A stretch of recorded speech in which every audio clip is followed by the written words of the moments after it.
Good morning, students. Welcome to first session of 10th chapter, that is international trade.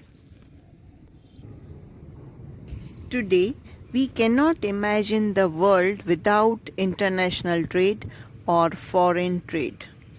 Yes, international trade is an ancient system. So let us start first meaning of international trade. When the people or institutions of a country do trading with the people or institutions of another country, such trading activity is called international trade or foreign trade.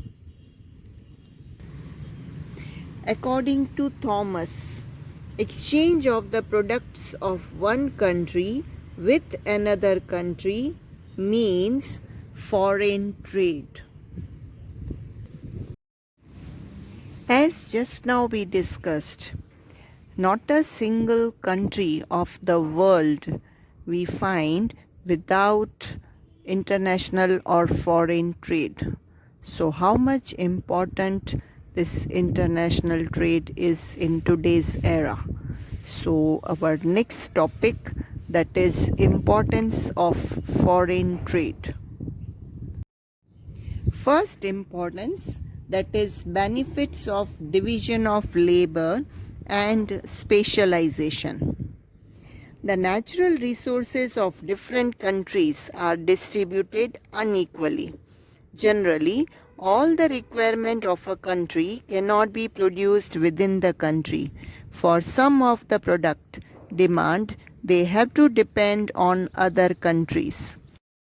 So, the products which are produced in bulk in a particular country can be produced there with lower cost.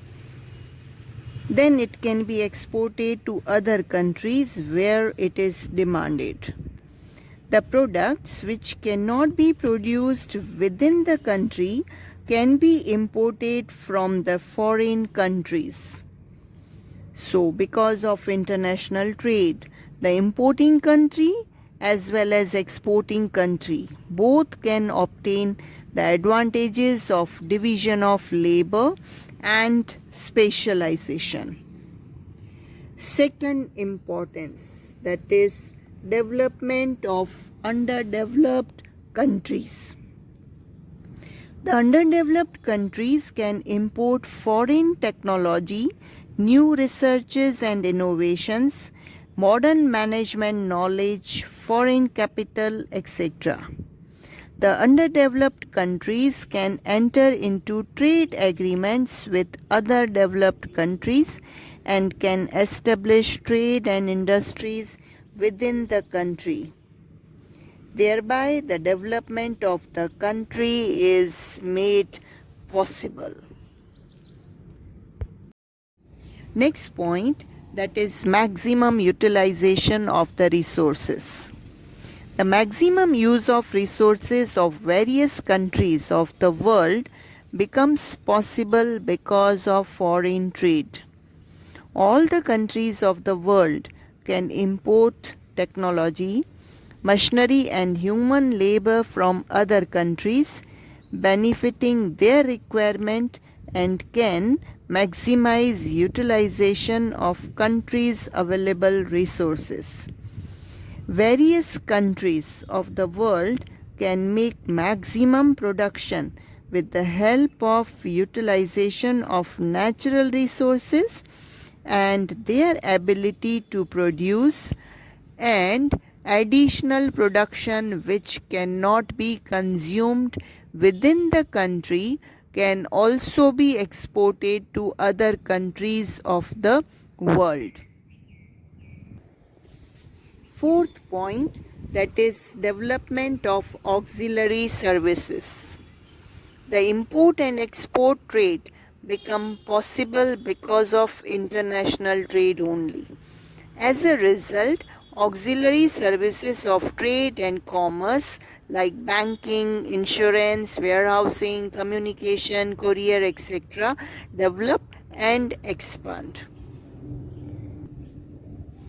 Fifth point, to maintain price stability. The international trade helps in maintaining prices of the product which are abundant within the country. By resorting to export of the product, the dropping price level can be controlled as supply within the country is restricted thereby. Similarly, the product which is in short supply within the country can be imported from the other country, and thereby its rising prices again can be controlled. So, because of international trade, price level of different products can be controlled. Next, high standard of living. In international trade, it is observed that there is ongoing competition among various countries. The producers who can maintain the better quality of their products and keep its price comparatively low can sustain the competition.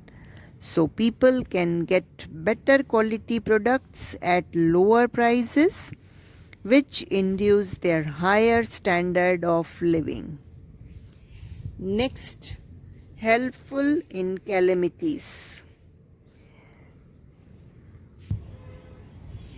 The disruption of supply takes place in some parts of the world caused by man-made or natural calamities like drought, earthquake, tsunami, cyclone, etc.